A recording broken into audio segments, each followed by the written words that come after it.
예. 이번에 발생한 조류독감이 H5N8이라고 하던데요. 이게 어떤 의미인가요? H5N8은 조류독감 이름입니다. 예. 이때 이제 H와 N은 그 바이러스 기능에서 매우 중요한 역할을 하는 바이러스 표면에 있는 단백질인데요. 아, H는 18종류가 있고요. N은 11종류가 있어요. 그래서 H1, N1, H2, N5 뭐 이런 종류가 생기는 거죠. 예. 그러니까 이제 18개, 11개가 있으니까 198개 조합이 가능한데 그 중에 하나인 H는 5, N은 8번 이렇게 해서 이름이 H5N8 이렇게 예. 조류독감 이름이라고 보시면 되겠습니다. 학자분들이 아니시니까 저도 그렇고 이게 이름은 그렇다 치고 이게 그럼 사람한테도 옮겨지느냐 이게 제일 궁금할 거예요. 사람한테도 혹시 병 일으킬 확률이 높은 겁니까? 이 경우는? 일단 조류독감은 그 종류가 무엇이든지 상관없이 예. 조류독감은 기본적으로 조류와 사람을 다 감염시킬 수 있는 원론적으로는 다 감염을 시킬 수가 있습니다. 그런데 기본적으로 지금 유행하고 있는 H5N8인 경우에는 예. 전 세계 어디에서도 사람을 감염시킨 예는 없어요. 그런데 이제 H5N1인 경우에는 사람도 감염시키고 조류도 감염시킨 경우가 있고 중국에서 유행하는 H7N9인 경우에도 사람과 조류를 다 감염시킨 적은 있으니까 기본적으로 조류독감은 그 종류가 무엇이든지 간에 사람을 감염시킬 가능성은 있지만 H5N8인 경우에는 여태까지 사람을 감염시킨 적이 없고 추가로 아마 돌연변이가 더 생기면 사람을 감염시킬 수 있을 것으로 생각되는데 아직까지는 감염시킨 적이 없습니다. 다만 조류독감은 종류에 상관없이 열에 매우 약해서 75도에서 5분 정도 가열하게 되면 뭐 식용으로 드시거나 이런 데 대한 두려움은 가지 않으셔도 됩니다. 그러니까 닭고기는 어쨌든 가열하면 먹어도 된다. 그렇습니다. 하지만 아직은 사례는 없지만 변이가 되면 사람에게 옮길 가능성은 여전히 있다. 그런 말씀이신 거잖아요. 예. 그럼 이게 뉴스에 따르면 이번 그 조류독감 같은 경우 혹시 우리나라에 남은 토종어가 된 게 아니냐. 외부에서 옮겨온 게 아니라 그런 얘기도 좀 나오던데요. 그럴 가능성이 굉장히 많습니다. 왜 그러냐 하면, 여태까지 우리가 조류독감이라고 하면은 국내에서 한 6, 7차례 정도 발생이 됐는데요. 네. 기억하시다시피 우리나라 조류독감은 항상 늦가을에 시작해서 다음 해 늦봄 정도에 끝나는 계절성을 갖고 있었어요. 그렇습니다. 예. 이것은 왜 그러냐 하면은 이제 철새 이동하고 밀접한 관계가 있었어요. 중국이나 시베리아에서 오는 철새 이동과 매우 밀접한 관계가 있었는데 이 조류독감은 하나같이 온도가 낮고 습도가 낮은 상태에서 활동력이 굉장히 강해요. 열에 약하기 때문에 외부에 유출이 되거나 여름이 오거나 이러면 이제 죽어버리거든요. 근데 초여름이잖아요. 예, 그런데 지금 우리가 거의 초여름이고 20도가 넘는데 지금 이제 이게 재확산되고 있는 거 아닙니까? 예. 그러다 보니까 철새에 의해서 온 계절성이기보다는 그때 왔던 바이러스가 어떤 형태로든지 간에 남아있다가 어떤 형태로 남아있는지는 모르지만 이미 국내에 잔존하고 있다가 어떤 적당한 상황이 되어서 지금 이게 확산된 게 아닌가 생각이 되니까 이와 같은 형태가 전부 이제 토착화된 경우거든요. 예, 그래서 뭐 태국이라든지 중국 동남부라든지 이런 데서 이런 현상을 보이니까 우리도 이런 거 아니냐. 이제 이렇게 되면 토착화가 되게 되면은 연중이 이제 발생할 가능성이 있으니까 아마 당국이 굉장히 촉각을 곤두세우는 것으로 생각이 됩니다. 그러니까 지금까지는 중국이나 동남아 다른 국가에서 토착화됐던 것들이 우리한테 전이가 넘어온 거고 이제는 어쩌면 우리나라에서 그냥 토착화가 돼버린 게 아니냐라는 그런 우려를 말씀을 해 주신 거잖아요. 속단하기는 어려운데 정상으로 보면 그럴 가능성이 있어 보인다는 것이죠. 예. 그러면 그렇게 됐었을 경우에는 말씀하신 변이 가능성도 우리나라의 땅에 머물러 있으면서 계속해서 어쨌든 잠복을 하고 있다가 한 번씩 나오는 거지만 머물러 있으면 변이 가능성도 조금 더 높아지는 그런 상황이겠네요. 예, 그렇습니다. 그러니까 지금 중국이나 동남아에서 보는 것처럼 거기는 사람을 감염하는 사례가 심심치 않게 나오거든요. 그게 왜 그러냐면 연중 계속 발생하게 되고 그러다 보니까 접촉 가능성이 커지게 되고 이러다 보니까 이제 사람 감염 사례도 나오게 되고 이런 것인데 토착화가 되면은 그럴 가능성이 많고 또 이제 기후 변화와 밀접하게 맞물리게 되면은 우리 예전에 이제 늦가을, 겨울 이렇게 유행할 때의 환경과 날씨가 더워졌을 때 환경이 좀 달라지기 때문에 환경이 달라지게 될 경우에 이 바이러스들이 생태학적으로 어떻게 될지는 사실 잘 모릅니다. 그렇기 때문에 좀 더 변이가 잘 생긴다든지 사람과의 접촉이 빈번해지면서 사람을 감염할 가능성도 커지게 되니까 오히려 그런 점에서도 좀 우려가 된다 이렇게 볼 수 있겠습니다. 지금 이제 문제가 된 게 농장에서 처음에 이 사실을 알리지 않으셨잖아요. 사실 그렇습니다. 농장을 운영하시는 분 입장에서는 이걸 다 어마어마한 닭을 살처분을 해야 하니까 그 피해 같은 게 너무 크니까.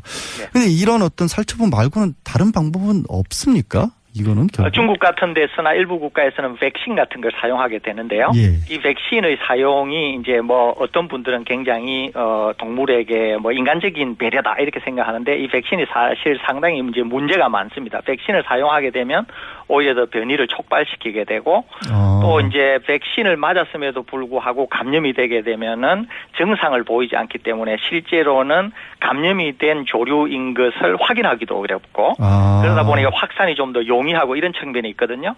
그래서 안전을 고려한다고 하면 살처분이라고 하는 게 가장 확실한 방법입니다. 그런데 이제 그럼 왜 살처분을 하느냐? 살처분을 하지 않게 되면은 거기에서 바이러스가 정식해서 대량으로 정식하게 되면 감염된 조류가 마치 바이러스를 생성하는 공장처럼 돼요.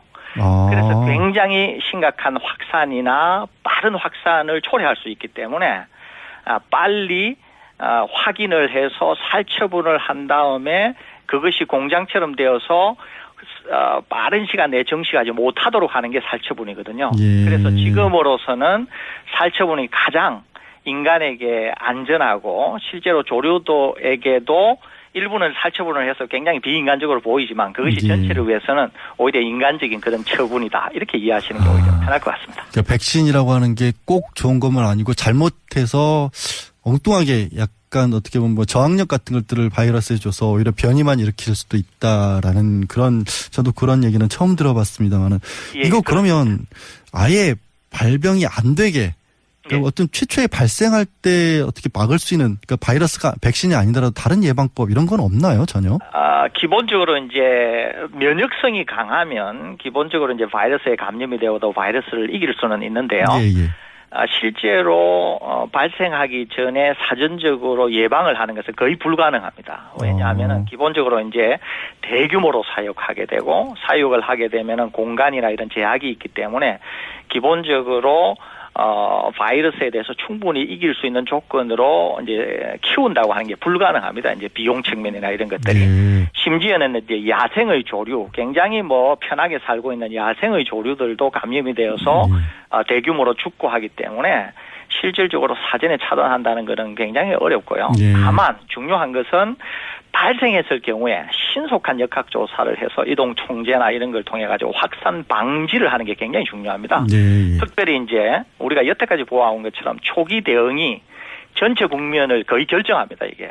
그래서 어느 순간을 넘어가게 되면은 조치라고 하는 자체가 그냥 무용지물이 되는 상황이기 때문에 어떻게 하든지 초기에 진압을 하는 게 굉장히 중요하기 때문에 초기에 신속한 조치를 하는 것이 매우 중요하고 기본적으로 사전에 차단하는 것은 그냥 불가능하다 이렇게 이해하시면 되겠습니다. 근데 이게 잠깐 교수님 지적을 하셨습니다마는 이게 사육 환경이 너무 막 빽빽하고 밀접한 그런 환경에서 키우다 보니까 우리나라 중국 같은 데서만 유난히 좀 많이 일어난다는 지적도 있거든요.